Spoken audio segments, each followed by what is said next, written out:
mesdames, messieurs, merci de suivre votre émission Point de vue en ce dimanche 16 février 2020.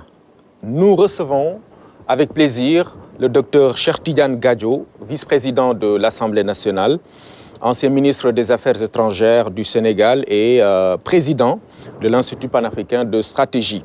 Notre invité est aussi membre du comité de pilotage du dialogue national. Bonjour, honorable ministre d'État, bonjour, merci. C'est toujours un plaisir de vous accueillir. Merci Omar, merci. C'est toujours un immense plaisir de venir sur votre plateau et d'échanger sur les problèmes de notre pays et de notre continent. Merci beaucoup. De la diplomatie pour démarrer cette émission, une fois n'est pas coutume. Alors nous serons à l'aise, bien sûr, dans cette démarche avec vous, qui êtes, comme je l'ai rappelé tout à l'heure, ancien chef de la diplomatie sénégalaise, qui garde certainement une réserve, hein, mais cela ne vous empêche pas de jeter un coup d'œil sur ce qu'on note actuellement, un balai diplomatique assez intense. Le Premier ministre canadien Justin Trudeau, durant la semaine, avant lui, Recep Tayyip Erdogan, le président turc. Et là, ce dimanche, il y a Mike Pompeo, le secrétaire d'État américain, qui séjourne à Dakar. Qu'est-ce que cela traduit en termes d'action diplomatique du Sénégal, du président Macky Sall? Une grande vigueur et une grande vitalité. Les réserves de l'ancien ministre des Affaires étrangères portent toujours sur les choses négatives, s'il y a des choses négatives. Mais sur les choses positives, le ministre des Affaires étrangères est vraiment à l'aise voilà, pour saluer l'action de son pays et dire effectivement que notre pays s'est replacé ou est en train d'être replacé au centre de la diplomatie africaine comme une référence majeure. Et ça, c'est toute l'histoire diplomatique du Sénégal. Et je suis fier de savoir qu'à l'heure où nous parlons, le secrétaire d'État aux Affaires étrangères des États-Unis est à Dakar. Et il a dit clairement qu'il avait fait le choix de 3 pays importants pour lui, pour leur politique, et qu'il commençait par le Sénégal. Et en diplomatie, commencer une tournée par un pays est extrêmement significatif. Ouais. Donc c'est vraiment de la fierté pour nous. Mais en plus, 2 points extrêmement importants, c'est les thèmes qui ont été choisis par le président du Sénégal et par le président des États-Unis comme étant l'objet de devant constituer l'objet de cette visite. Bien entendu, le développement économique, les échanges économiques et la sécurité. Et ça, je trouve que c'est extrêmement important. Absolument. Les États-Unis, avec ce pays, évidemment, c'est une coopération dynamique sur plusieurs cadres. L'USAID, le MCC, l'AGOA, pour ne citer que ces structures. Alors, il faut évidemment revenir sur cette coopération. Le dynamisme reflète quoi exactement? C'est vrai que nous avons une longue tradition diplomatique sénégalaise, essentiellement tournée vers les partenaires européens d'abord, en général disons, et la France en particulier. Le président Abdoulaye Wade a osé innover en ouvrant la diplomatie sénégalaise à de nouveaux partenaires stratégiques, dont les États-Unis, dont la Chine, dont l'Inde, dont le Brésil, etc. Et je crois que c'était un choix très, très judicieux, d'autant plus que c'est un choix qui n'excluait pas ou qui n'altérait pas la qualité des relations exceptionnelles que nous avions avec les partenaires connus, traditionnels du Sénégal, comme la France, l'Arabie saoudite, le Maroc. Mais ça ne nous a pas empêché d'élargir le cercle des amis et de consolider ce cercle. La coopération avec les États-Unis a toujours eu cette particularité que ce pays n'aime pas une coopération d'assistance. Venir régler vos problèmes à votre place ou injecter de l'argent dans votre économie juste pour le prestige d'avoir apporté une aide. Les États-Unis ont toujours favorisé ce qu'ils appellent trade, not aid, commerçons, échangeons, plutôt que de vous assister. Oui. Et comme vous l'avez dit, avec le MCA, le Sénégal a eu l'honneur de signer ce compact. Vous vous rappelez, j'étais à l'époque président du comité de pilotage. Nous avons signé à Washington et c'était un événement important pour 540 millions de dollars. Aujourd'hui, j'ai eu l'information de son Excellence l'ambassadeur des États-Unis, qui est un grand diplomate, qui joue un rôle important sur la place de Dakar, et qui nous a confirmé que le 2e compact du Sénégal risque d'être le compact le plus significatif dans la génération des 2e compacts. Et l'Amérique veut vraiment mettre le paquet sur les questions énergétiques et apporter son concours au Sénégal. Oui. Et sous ce rapport aussi, quand le ministre Pompeo dit qu'il faut plus d'échanges économiques, qu'il y a des entreprises américaines qui brûlent d'impatience de venir sur la place du Sénégal, ça veut dire que le Sénégal a développé une image de pays de confort, un pays attrayant, un pays avec qui il est bon de faire du business. Donc ça, c'est bon pour notre pays, c'est des points marqués. Oui. Mais en panafricanisme, je dirais toujours que les autres nous apprécient, c'est bien, mais que nous, on soit dans la posture de jouer notre carte et de ne pas justement être dans des coopérations gagnant-perdant. Ça, c'est important pour nous. Ouais. Aujourd'hui, c'est l'ère du gagnant-gagnant. Vraiment du gagnant-gagnant, parce qu'on a eu de faux gagnants-gagnants. Maintenant, dans le passé, beaucoup de partenaires nous disaient nous voulons une coopération gagnant-gagnant. Quand vous faites le bilan à la fin de l'année, ils ont fait le triple ou le quadruple de ce que nous avons fait dans leur propre pays. L'accès dans le pays n'est pas facile, le visa n'est pas facile, alors que l'accès dans notre pays était facilité pour eux. Mais je crois que sous l'ère du président Macky Sall et de la nouvelle génération de leaders africains, comme lui, comme Kagame, comme le président Nana Akufo-Addo du Ghana et tout, les choses sont en train de changer. Lui, il insiste beaucoup sur ça, le président Macky Sall, dans ses communications et dans son action diplomatique tout court. Parlant d'ailleurs de cette action diplomatique, il faut des solutions africaines aux problèmes africains. Il a eu à le réitérer à Addis Ababa récemment au sommet de l'Union africaine. D'ailleurs, en joignant l'acte à la parole, parce qu'il a décidé de verser les 500 000 $ qui accompagnent le prix dont il est le lauréat en Corée, donc dans le Fonds pour la paix de l'Union africaine.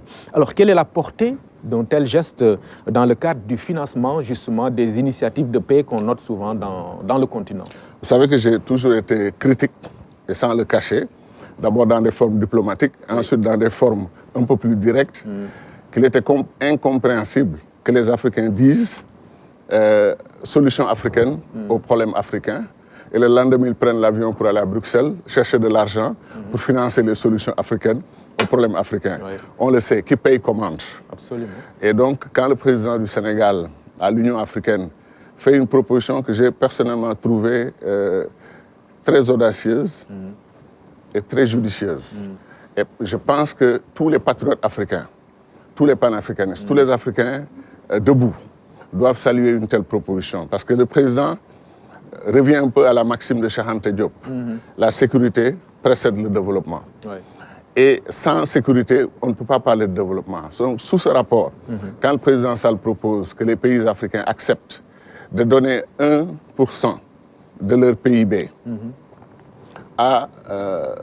au Fonds pour la paix et la sécurité en Afrique, c'est-à-dire doter nos forces de défense et de sécurité des moyens adéquats pour faire face aujourd'hui au plus grand péril, à la plus grande menace qui pèse sur le continent africain, qui est l'agression terroriste.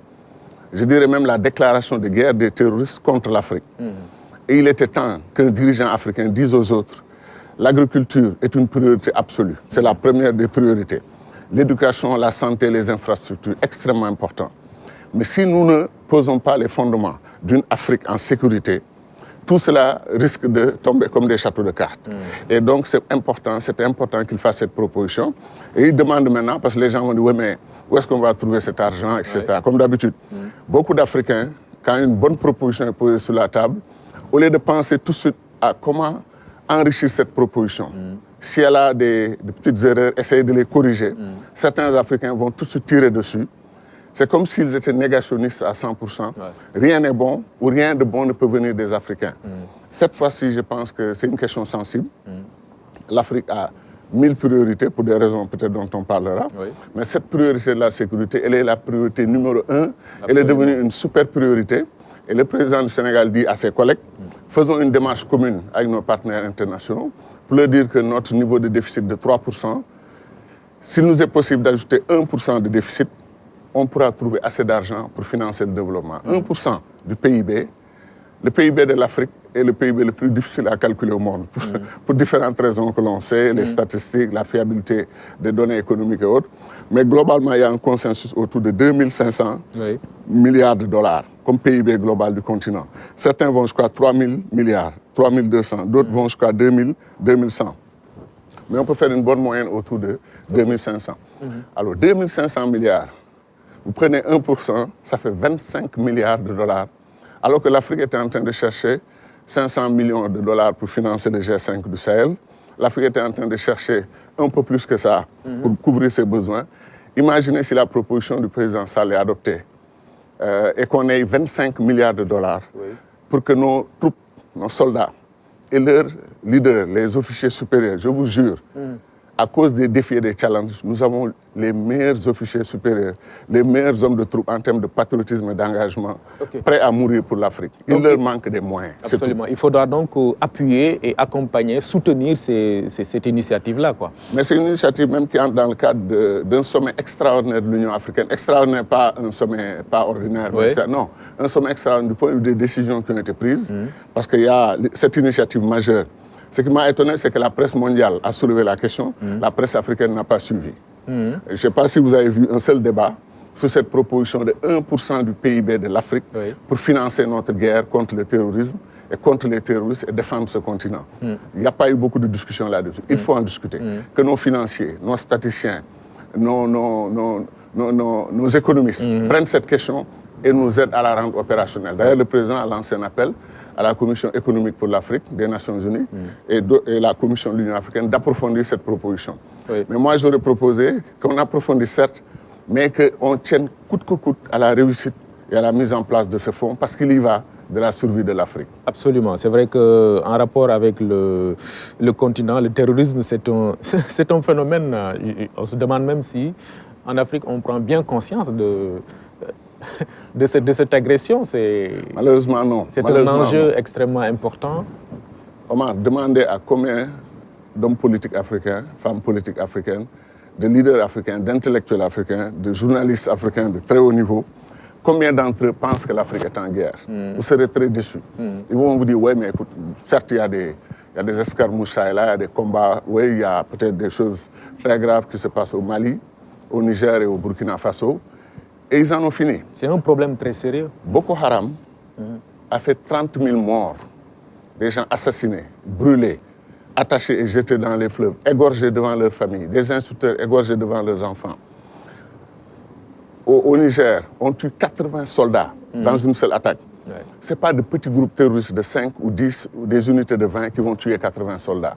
La dernière fois au Niger, on a dit qu'ils étaient 500, entre 400 et 500, avec des obus, avec des mortiers, extrêmement bien équipés et bien préparés au plan de la logistique et du renseignement. C'est une guerre. Le Mali vit une guerre. Le président Ibeka, le grand frère Ibeka l'a dit, nous sommes en guerre. Et il a parfaitement raison.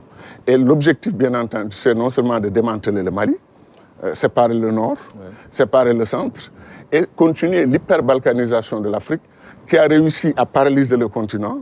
Et certains j'allais dire, s'en réjouissent, c'est peut-être pas le mot, mais certains s'en accommodent. Ils trouvent que c'est bien comme ça. C'est pas bien. L'Afrique ne peut pas supporter de se trouver avec 80 États. Déjà 50 États, nous sommes paralysés. A fortiori, si on devait doubler la mise. Franchement, il faut lancer un appel pour que les Africains comprennent que la priorité des priorités aujourd'hui, c'est la question de la sécurité. Absolument. Et régler la question de la guerre contre le terrorisme. La sécurité en rapport avec le terrorisme, pour revenir au sommet de l'Union africaine, il est d'ailleurs ressorti une idée d'armée africaine unifiée. Ce sont là des thèmes qui peut-être nous rappellent Kwame Nkrumah et autres, Cheikh Anta Diop, l'égyptologue qui est d'ailleurs célébré en passant. Alors, connaissant un peu votre passion pour le panafricanisme, évidemment, vous avez une grille de lecture qui rappelle ces intellectuels africains-là. Merci. Et au lieu d'être simplement une passion, je pense une passion réaliste. Oui. C'est-à-dire aujourd'hui, tout dirigeant africain qui n'est pas panafricaniste, tout intellectuel africain engagé qui n'est pas panafricaniste, risque de passer à côté non seulement des problèmes et des besoins du continent, mais risque de connaître une déconnexion majeure avec la jeunesse du continent. Parce que la jeunesse du continent est panafricaniste. La jeunesse est en train de faire bouger l'Afrique. Elle est en train de prendre en main les destinées de l'Afrique. Elle n'a pas vécu l'époque coloniale. Elle n'a pas vécu les premières décennies, les premières difficultés du développement de l'Afrique. Cette jeunesse a étudié dans les mêmes écoles que les élites des pays de l'Amérique, du Canada, de l'Europe, etc. C'est une jeunesse décomplexée et qui s'est engagée pour construire une Afrique nouvelle. Et sous ce rapport, nos dirigeants maintenant, ce n'est pas les jeunesses qui doivent s'adapter aux politiques en cours, ce sont nos dirigeants qui doivent s'adapter à cette vision et à cet engagement, cette passion des jeunes pour l'Afrique. Alors, le problème maintenant de l'armée africaine, 1963, Kwame Nkrumah dit une vérité tellement simple à comprendre. Et on se demande pourquoi nos dirigeants à l'époque n'avaient pas compris. On ne peut pas être le continent le plus riche du monde et qui n'a aucune force de défense crédible, sérieuse pour protéger son continent. Conséquence, tout ce qu'il avait prédit, si nous n'avons pas les forces de défense et de sécurité adéquates, une armée commune africaine, mais armée commune... Et comment est-ce qu'il faut l'entendre d'ailleurs, cette armée africaine commune? C'est extrêmement important, parce que les gens ne font pas attention aux mots de ces grands leaders comme Nkrumah, comme Cheikh Anta et autres, Nyerere, il y a une certaine liste quand même. Ils disent toujours une armée commune. Ça ne veut pas dire qu'on n'a pas d'armée nationale au Sénégal. Ça veut dire qu'on mutualise. Quand on mutualise les forces armées africaines par rapport à des missions précises, on se dote d'une armée africaine. Le Mali, tout le monde sait que le problème du Mali ne peut pas être réglé par 5 000 soldats. On a 12 000 soldats de la MINUSMA, 14 000 même soldats de la MINUSMA, que des problèmes. Alors quand le président de l'Égypte, général Maréchal Al-Sisi, convoque un sommet extraordinaire de l'Union africaine sur l'armée africaine, mais je dis bravo. Et je dis c'est une victoire 50 et quelques années plus tard de Kwame Nkrumah. Cheikh Anta Diop a toujours dit, en 1973, quand l'Afrique du Sud a eu la bombe atomique, il dit que les dirigeants africains nous donnent à nous un comité de scientifiques africains, mais sans apport extérieur de qui que ce soit d'autre, nous pouvons bâtir l'arme nucléaire pour défendre l'Afrique, doter l'Afrique d'une arme atomique.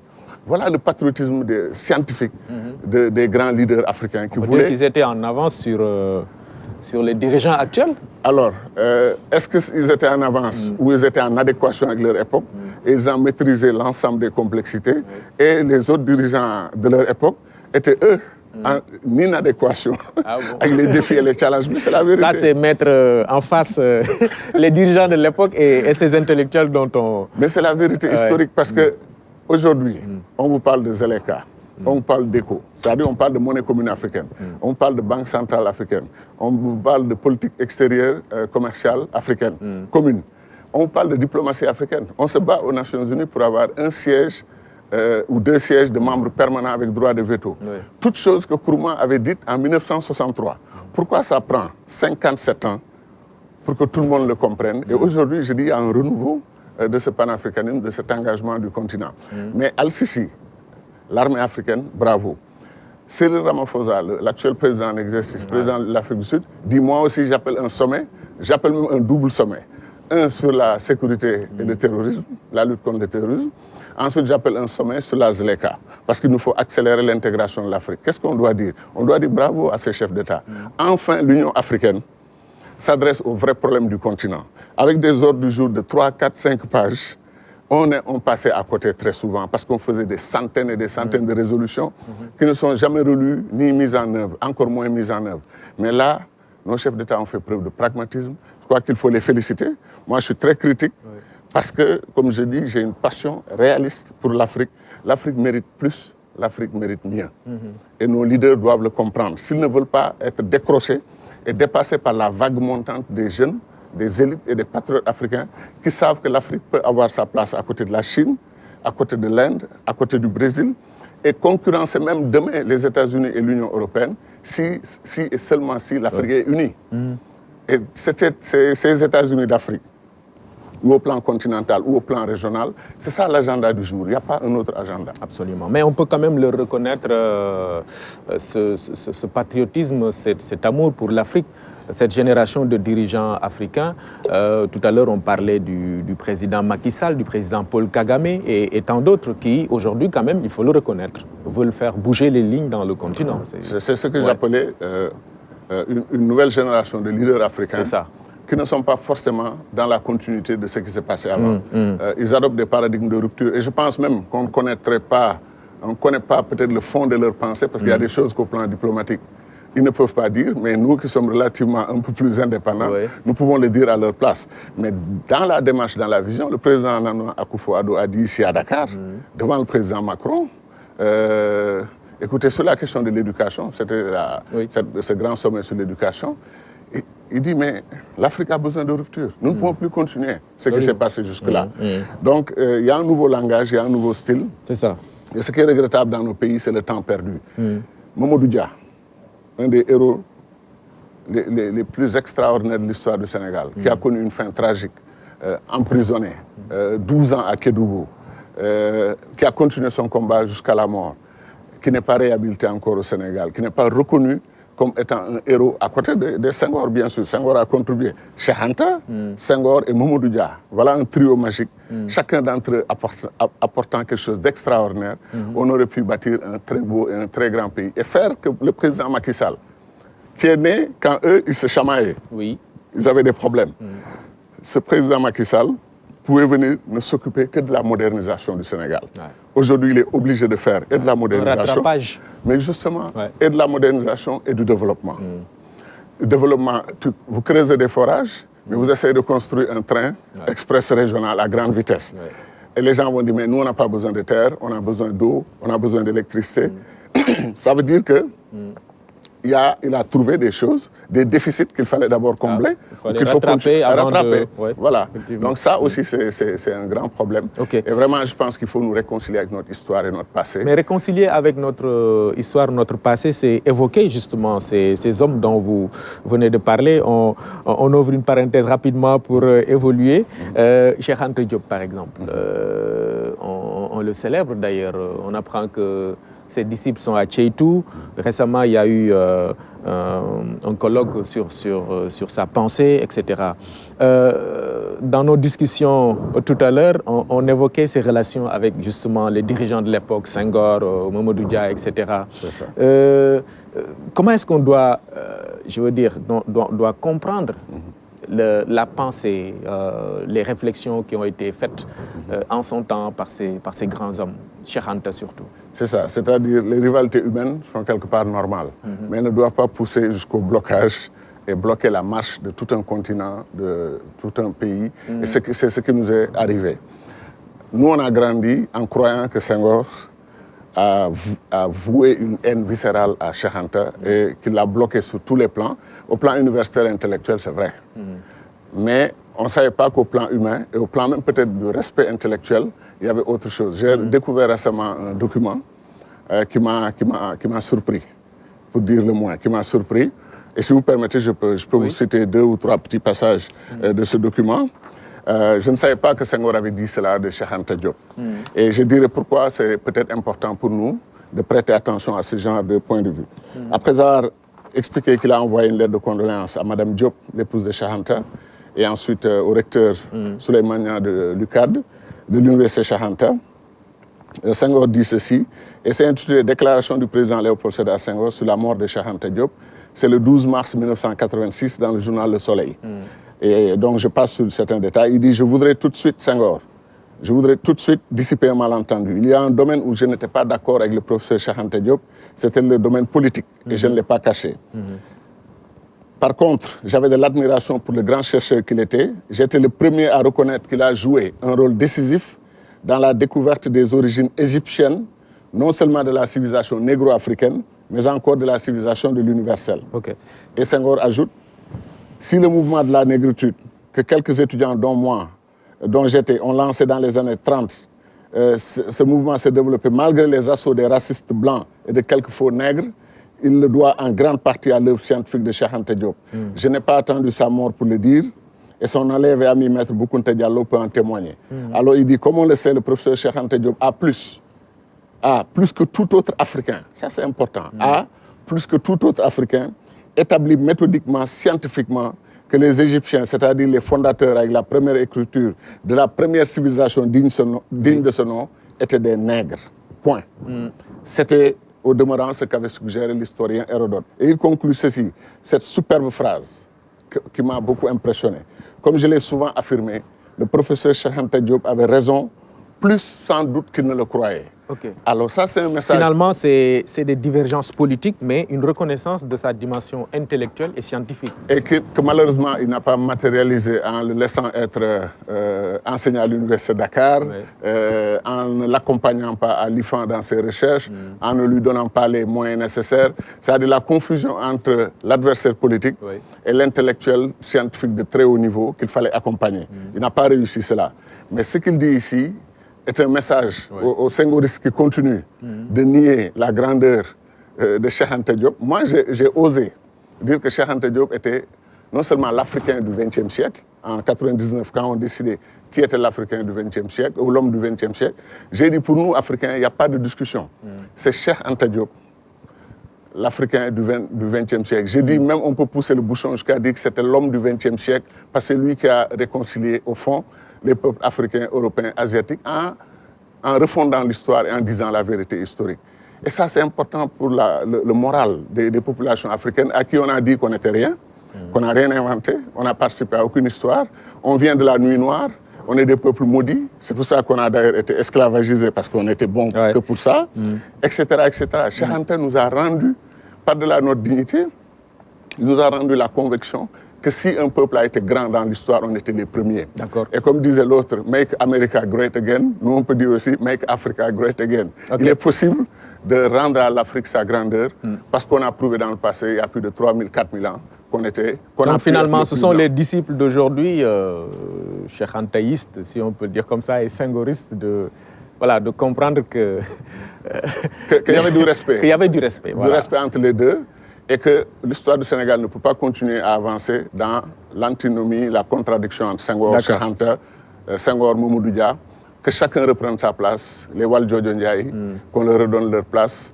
Amadou Mokhtar Mbow est aujourd'hui un trésor national, il est là. Les Pathé Diagne sont là, les Moustapha Kassé sont là. Il y a de grands Sénégalais qui ont fait de grandes choses pour notre pays. Et je pense qu'il faut absolument réconcilier nos jeunesses et notre histoire avec ces personnalités, ces hommes et ces femmes, comme Jeanne-Martin Cissé, sénégalo-guinéenne, qui a fait des choses magnifiques. On n'a pas le temps d'entrer dans tous ces détails. Mais évoquer ces gens-là, c'est non seulement dire mon affection, mon respect pour eux, mais ils ont mené des batailles qui ont fait le lit de nos batailles actuelles. Et la raison pourquoi c'est important, c'est la situation au Mali, encore une fois, au Niger, au Burkina, l'attaque généralisée contre l'Afrique, au Nigeria, au Cameroun, au Mozambique, en RDC. Les terroristes sont partout et ils menacent à nouveau les fondements de notre continent.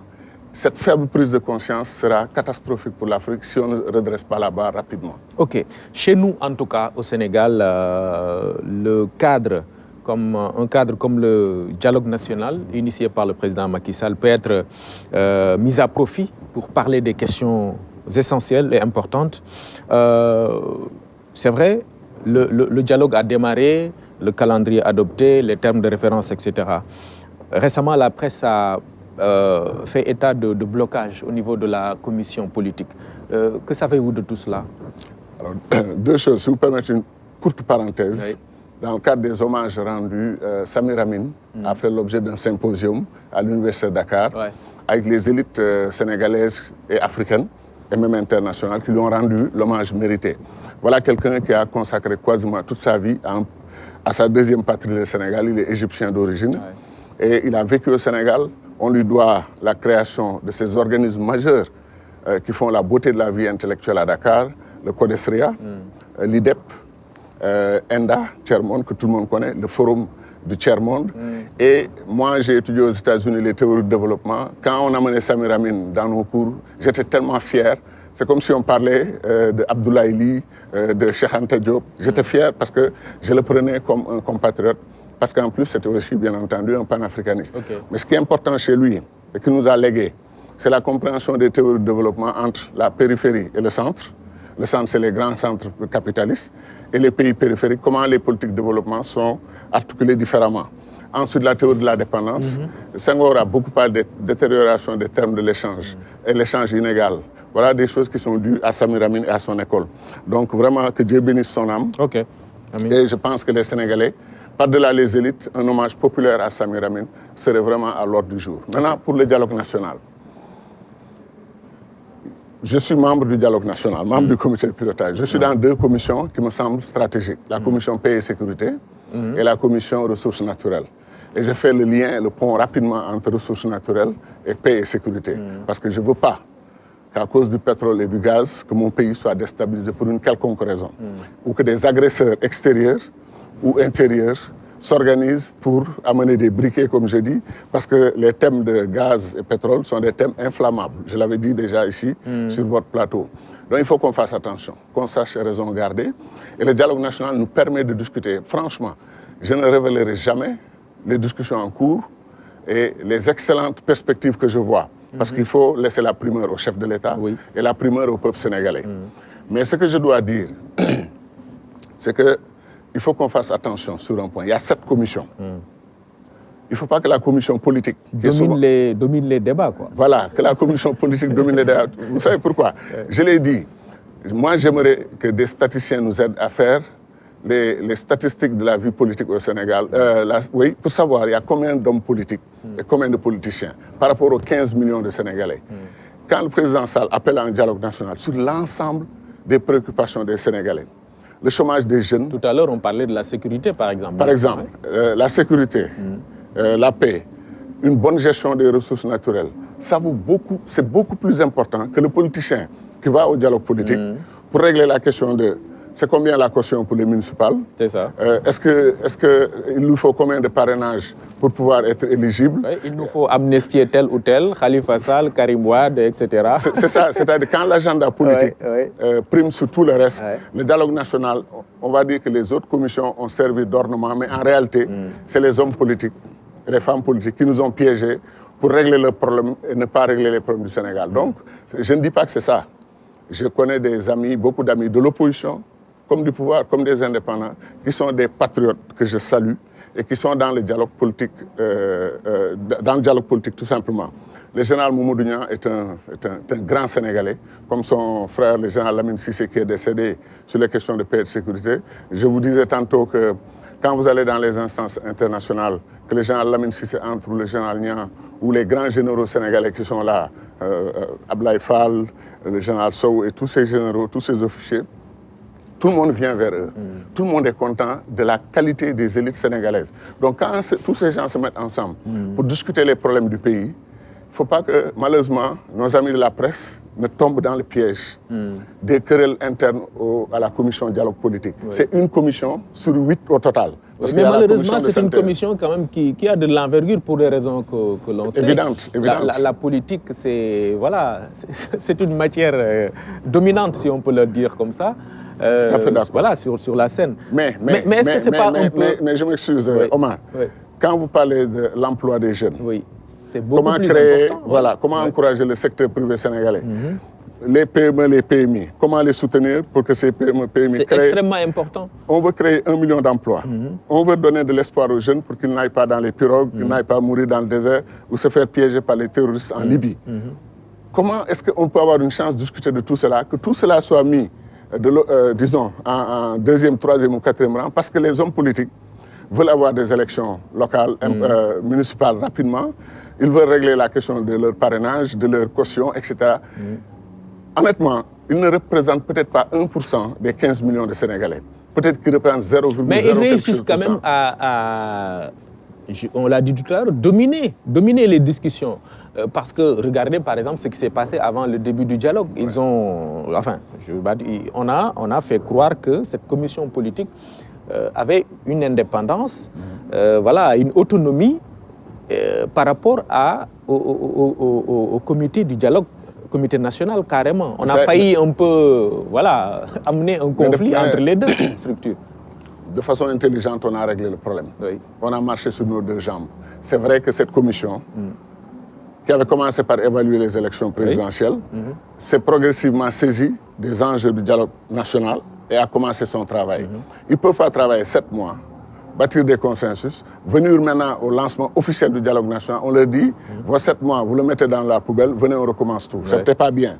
Mais en même temps, on ne pouvait pas aussi dire aux autres qui venaient de rejoindre la commission politique qui n'avaient pas leur mot à dire, qui n'avaient pas leur proposition à faire. Donc il fallait trouver une synthèse intelligente de tout ça.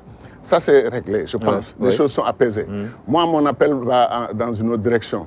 Que nos amis de la presse, les cadres, les intellectuels, la société civile, rappellent aux hommes politiques leur importance capitale dans le jeu démocratique. S'il n'y a pas d'hommes politiques, il n'y a pas de jeu démocratique.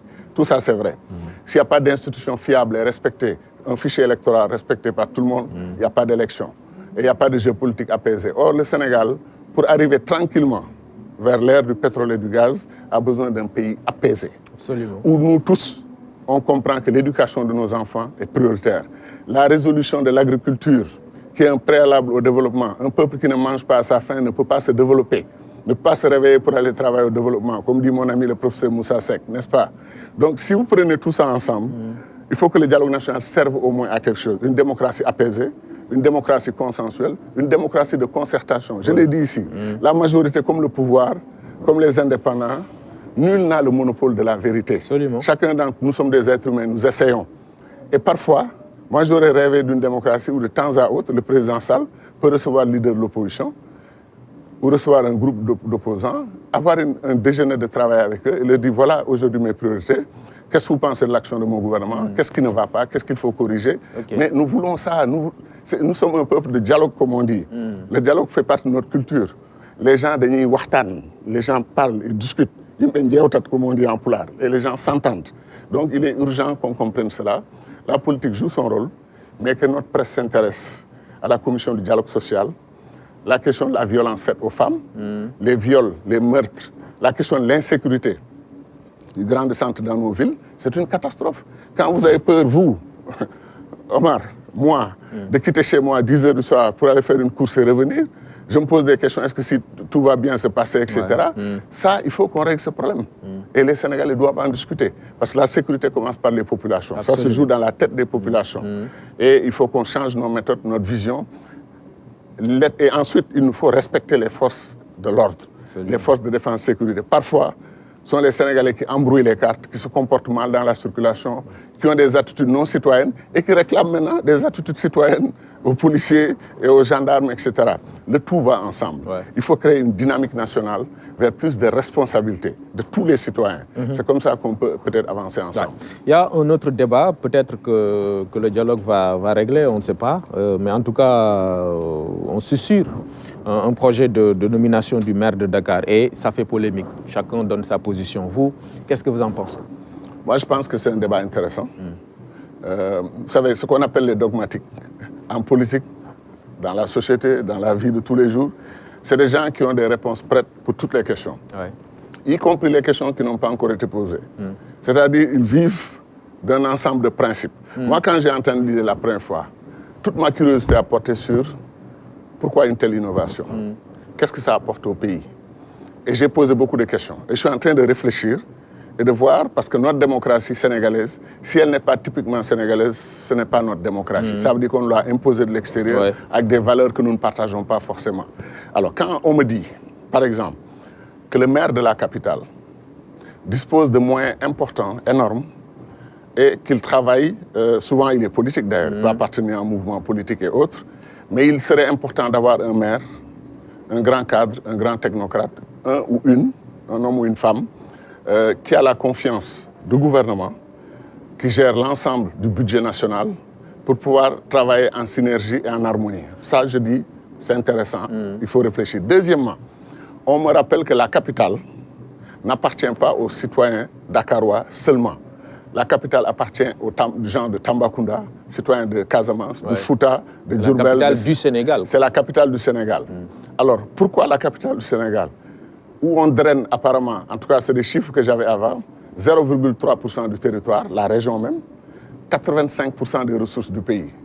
Pourquoi toutes ces ressources venant de Tambacounda, de Mbirkilan, de Matam, de Podor, de Sédhiou, toutes ces ressources sont drainées vers la capitale avec une politique fiscale particulière, des moyens qui sont donnés, etc.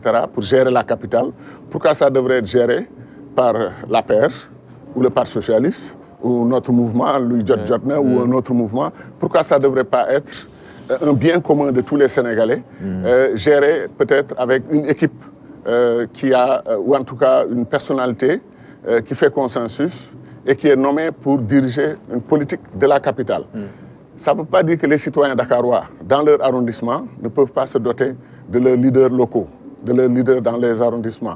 Mais la capitale, en tant que district, presque détaché un peu de l'ensemble, pourrait faire l'objet d'une gestion particulière. Je ne dis pas que le problème est réglé, je ne dis pas qu'on a trouvé tous les arguments, mais que le simple fait de lancer le débat... C'est un débat intéressant, quoi, pour vous. Très sain, très sain. Que demain on puisse doter Dakar de 100 milliards, 200 milliards, pour que ce soit la capitale de tous les Sénégalais et ne soit pas géré uniquement par les Dakarois, mais par tous les Sénégalais. Quelqu'un soit désigné pour le gérer au nom. Ça m'intéresse comme idée. Vous êtes beaucoup plus proche de la nomination, de l'élection. Disons que je ne rejette pas. Non, non, honnêtement. Parce que si les arguments en faveur de la nomination du maire qui ne sont pas basés sur des arguments d'autorité du genre « c'est ça que fait Paris ». On n'est pas Paris. Mais si on me dit, par exemple, c'est ce qui se fait à Kigali, qu'on élit le maire, pourtant, il travaille, quel que soit son camp, il travaille superbement bien avec l'autorité gouvernementale.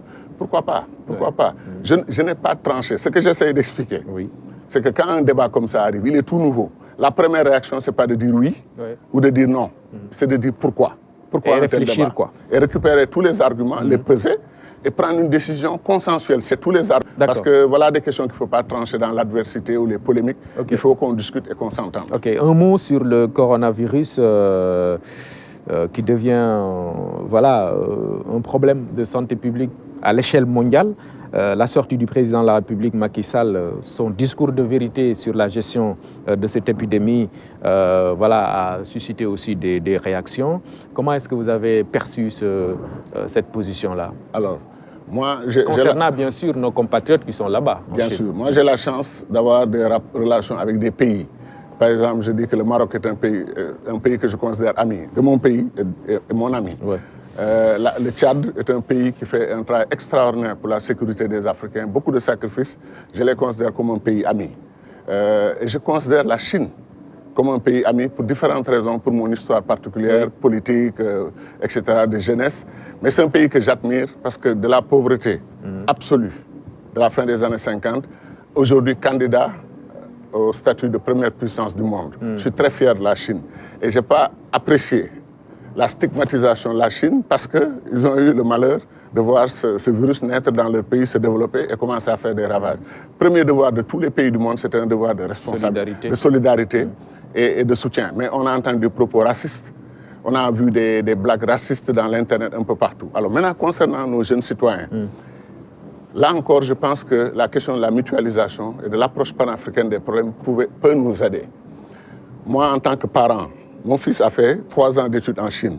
Alors, je m'imagine s'il était en Chine aujourd'hui et à Wuhan, dans la ville en question, comment j'aurais réagi? J'aurais voulu qu'il revienne. Ces jeunes-là, on les a gardés dans un immeuble pendant longtemps. Il est prouvé maintenant, je pense, qu'ils ne sont pas infectés, qu'ils n'ont rien. Mais ça, c'est la première partie de l'histoire. La deuxième partie, trouver un avion médicalisé qui a des moyens d'aller les chercher, de les ramener et de les mettre en quarantaine pendant une certaine période. Moi, j'aurais proposé que les pays africains, fraternellement, affrètent ensemble un avion, aillent chercher leurs citoyens. Et il y a tellement de précautions à prendre. Il y a tellement d'expertise. Et je sais que nous avons d'excellents médecins qui l'ont prouvé avec l'excellent travail qu'ils ont fait sur Ebola. D'ailleurs, quand il y avait Ebola aussi, on a stigmatisé les Africains. Maintenant, c'est coronavirus, on stigmatise la Chine. Je veux dire qu'il y a... Si on cherche davantage, on doit pouvoir trouver des solutions. Et il y a un point important. La Chine est en train de compter ses amis. Si le Sénégal disait, si le président Macky Sall, que tous les Sénégalais en Chine se préparent, je viens les chercher, c'est un acte hostile par rapport à la Chine. Mais je pense que si on circonscrit la question aux 13 étudiants, et qui nous empêchent tous de dormir, parce que nous sommes des parents, et nous sentons que le cœur de leurs parents ici saigne, et on sent leur douleur, leur peine. Donc c'est pour ça que moi, mon idée, en tant que simple citoyen sénégalais, c'est de dire si on mutualise avec la Guinée, le Mali, les autres, des pays partenaires peuvent nous aider à trouver cet avion, à trouver ce corps médical dirigé par les corps médicaux africains, nos experts de l'Institut Pasteur et autres. On peut peut-être aller les chercher, les mettre en quarantaine. Vous rejoignez la position du président Macky Sall qui dit que bon, on n'a pas les moyens d'aller chercher ces étudiants et de les amener, mais voilà, en adoptant une mutualisation. Absolument. Vous savez, il y a une simplification immédiate. Ah bon, il dit qu'il ne peut pas aller. C'est pas vrai. Non. C'est-à-dire que si on comprenait toute la complexité du problème, on comprendrait qu'il y a effectivement un problème. Bon, maintenant, la communication présidentielle est difficile. S'il dit la vérité, on dit pourquoi. Donc, il ne veut pas aider nos compatriotes. S'il ne dit pas la vérité, on dit le président nous a caché la vérité. Donc, comment faire pour trouver un équilibre, pouvoir expliquer aux gens que c'est très complexe, mais que le gouvernement reste saisi de ce dossier. On fait tout pour assister nos compatriotes. Ils ont le droit de revenir chez eux. Les autres Sénégalais restent en Chine, mais les jeunes qui sont concernés, avec les autres collègues africains, on fera tout pour trouver une solution africaine et les ramener. Ok, rapidement, Dr Cheikh Tidiane Gadio, que devient Louis Jotjotna? Le journée se porte relativement bien. Oui. Nous organisons des séminaires, des rencontres, beaucoup de formations, parce que nous pensons que ça manque au Sénégal. Les partis politiques n'existent que dans les périodes électorales. Nous, on s'est dit que la formation, c'est important. Maintenant, compte tenu du fait que nous sommes dans une posture d'alliance avec le président Macky Sall, nous tenons compte de beaucoup de facteurs et nous faisons très attention à la gestion de certains problèmes. Mais il y a des problèmes qui sont méta-Sénégal, au-delà du Sénégal, et qui concernent toute l'Afrique. Et les problèmes sénégalais, vous avez vu mes points de vue sur un ensemble de questions. Notre parti existe et se renforce du point de vue du panafricanisme parce que Dieu a fait qu'il y a un renouveau du panafricanisme. Beaucoup viennent chez nous chercher des solutions, y compris des collègues qui ne sont pas de notre parti et qui ont une relation très, très amicale. Et donc, mouvement panafricain et citoyen, forever. OK. Et l'expérience parlementaire, ça va vous êtes... J'ai appris beaucoup de choses. Ce que je regrette, c'est important que vous ayez soulevé la question. Ce que je regrette, c'est que les commissions en débat, les débats en commission parlementaire ne soient pas mis à la disposition des Sénégalais. Nous tous, on changerait d'avis sur le Parlement.